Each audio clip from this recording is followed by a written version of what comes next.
விதமான ரஸ்லிங் செய்திகளையும் மிஸ் பண்ணாமல் இருக்க ஃபஸ்ட் டைம் வந்திருக்கவங்க சேனலை சப்ஸ்கிரைப் பண்ணி பெல் ஐக்கானை கிளிக் பண்ணி வச்சுக்கோங்க.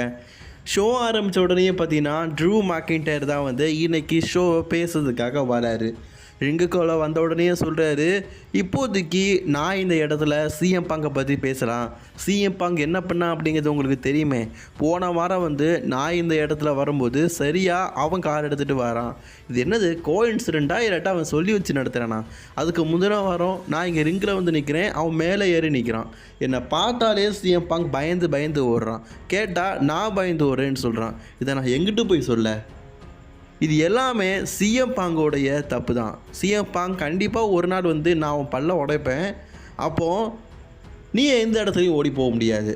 அதே நேரத்தில் இந்த இடத்துல நான் ஒரு பேப்பர் சாம்பியனை பற்றி சொல்லி ஆகணும்.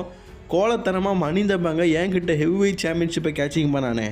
ஒரு வேளை நான் கிங் ஆஃப் தி ரிங்கிலலாம் வின் பண்ணியிருந்தா உன்கிட்ட தான் நான் வந்திருப்பேன் பேப்பர் சாம்பியன் அப்படின்னு சொல்லிட்டு டேமியன் பீஸை நக்கல் அடித்து பார்த்தீங்கன்னா ட்ரூ மேக்கின்டையர் பேசிட்டு இருக்கிறாரு.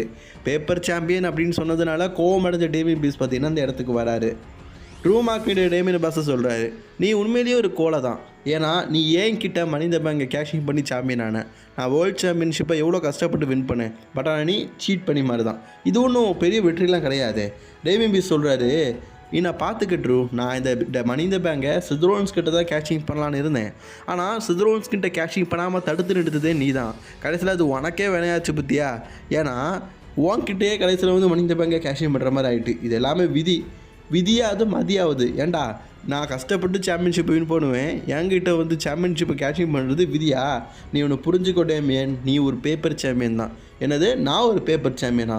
நான் எவ்வளோ கஷ்டப்பட்டு இந்த சாம்பியன்ஷிப்பை வச்சுருக்கிறேன் அப்படிங்கிறது உனக்கு தெரில. நான் சக்ஸஸ்ஃபுல்லி ஒரு டைட்டில் டிஃபெண்டிங்கும் பண்ணிட்டேன்.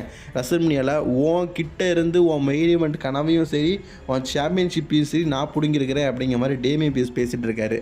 அது மட்டும் இல்லாமல் ராய்ஸ் இந்த மண்டே நைட்ராவை ராய்ஸ் பண்ணுறதே இந்த டேமியன் பீஸ் தான்.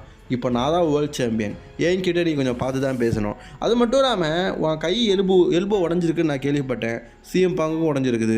நீங்கள் 2 பேரும் உடஞ்ச கையை வச்சுக்கிட்டு ஒருத்தர் சண்டை போட்டது சரியா இல்லை. 2 பேருமே ஒரே மாதிரி தான். நான் வேணா அவனுக்கு ஒன்று சொல்கிறேன் ட்ரூ, ஒன்று புரிஞ்சுக்க. நீ சிஎம் பாங்க நேருக்கு நேர் பார்த்தா கூட அவனை அடிக்க முடியாது. ஏன்னா அவனுக்கு கை உடஞ்சிருக்கு, உனக்கும் கை உடஞ்சிருக்குது. நீங்கள் வேணால் ஹேண்டிகேப்பாக சண்டை போடுங்களேன். சரி அதை விட்டு தள்ளு. நான் இன்னொரு விஷயம் சொல்கிறேன். நான் இப்போ ஹெவி வெயிட் சாம்பியனாக இருக்கிறேன். ஒருவேளை உன் கை சரியாகிற வரைக்கும் நான் சாம்பியனாக இருந்தால் அப்போ நான் தயாராக இருக்கிறேன். நீ ஏன் கிட்ட இருக்கிற வேர்ல்டு ஹெவி வெயிட் சாம்பியன்ஷிப்புக்காக மோதலாம். இதை நான் ஒரு வாக்குறுதியாக சொல்கிறேன் ட்ரூ.